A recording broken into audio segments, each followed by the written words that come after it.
નવસારી જિલ્લાના આસણા ગામમાં ગ્રામ પંચાયત ચૂંટણીને લઈ માહોલ ગરમાયો. હાલમાં રાજ્યમાં ગ્રામ પંચાયત ચૂંટણીનો માહોલ જામ્યો છે, જેમાં નવસારીના જલાલપોર તાલુકાના આસણા ગામમાં પણ ચૂંટણીનો માહોલ જોવા મળી રહ્યો હતો. ગઈકાલ ફોર્મ ચકાસણીના છેલ્લો દિવસ હતો, ત્યારે આસણા ગામનો તલાટી કમ મંત્રી અલ્પેશભાઈ દ્વારા ward number 1 Aartiben Atulbhai Rathod, ward number 7 Jayeshbhai Mukeshbhai Halpati અને વોર્ડ નંબર 8 સીતાબેન કિશનભાઈ રાઠોડના સભ્યોનું ફોર્મ રદ થવાનું તલાટી કમ મંત્રી દ્વારા જણાવાતા આસણા ગામનો માહોલ ગરમા હતો. રાત્રે 11 કલાકે તલાટી કમ મંત્રી દ્વારા સભ્યોને ફોર્મ કેન્સલ થયાની જાણ કરવામાં આવી. મળતી માહિતી મુજબ આ દરેક સભ્ય અને સરપંચના ફોન એમના ઘરના શૌચાલય ન હોવાના કારણે રદ થયા છે, પરંતુ સ્થળ પર એમના ત્યાં સરકાર દ્વારા બનાવેલ શૌચાલયનો ઉપયોગ કરવામાં આવે છે. ટીવીટી ન્યૂઝ નેટવર્ક સાથે રિપોર્ટર રસિક ભાણા, નવસારી.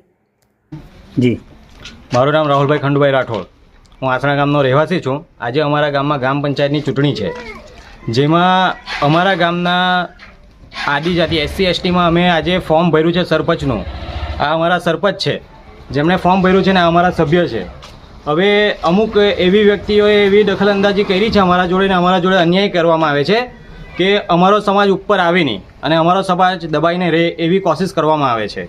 કે અમારા સમાજને એવું કહેવામાં આવે છે કે તમારા પાસે સરખા ટોયલેટ નથી. ટોયલેટ બનાવનાર સરકાર છે, સરકારે ટોયલેટ બનાવ્યા છે અને એ જ અમે યુઝ કરીએ છીએ.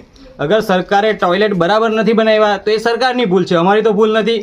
અને અમે જ્યારે અમારા ગામમાંથી અમારા તલાટી સાહેબ આવીને ફોટા પાડી ગયા ત્યારે અમારા બધાના ટોયલેટ બરાબર હતા.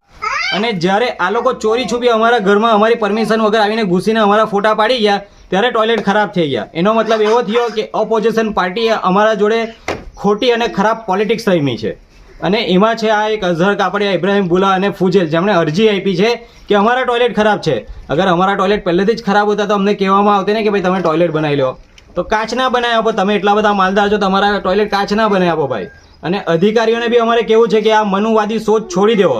આજે સંવિધાનનો સમય છે અને સંવિધાનનો ટાઈમ ચાલે છે, તો સંવિધાનની રીતે લડો. આજે અમારા સમાજને આવી રીતના આડછેડ ન કરો. અમારો કહેવાનો હેતુ એ જ છે. કયા નંબરના કેન્સલ થયા? વોર્ડ નંબર આરતીબેનનું એક કેન્સલ થયું છે, એક જયેશભાઈનું કેન્સલ થયું છે અને એક સીતાબેનનું કેન્સલ થયું છે. જે આમ છે.